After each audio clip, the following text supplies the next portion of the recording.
Alright, so this is a video on an AC system on a 2007 Sterling not working.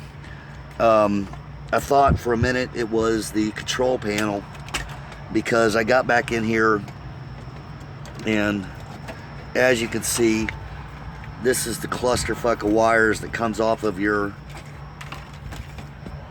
max AC panels, floor, defrost, etc. So basically your stepper motors to reroute the air. And I found this little son of a gun back in here, which is a relay that has something to do obviously with all the wiring. Now the relay worked out. I put it on a 12 volt terminal, closed it up, got continuity on the hot side or on the big side. The other problem, the problem was that the AC compressor wasn't turning on, so I did the normal Johnny homeowner shit of taking the paper clip and putting it on the high pressure side to see if I could kick it on. I wasn't getting any power to the clutch.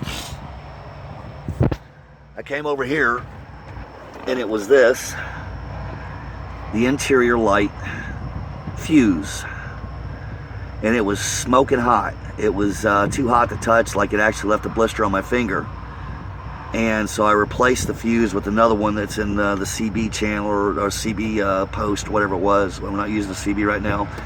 And all of a sudden the interior light started working, the AC system came back on, the compressor kicked on as it was supposed to. So if you got a Sterling and you're trying to trace down a ghost, before you get in there and start jerry-rigging the damn AC compressor, check this fuse. I think it's number 31, and it is for the interior lights. The telltale sign was that the interior lights weren't working.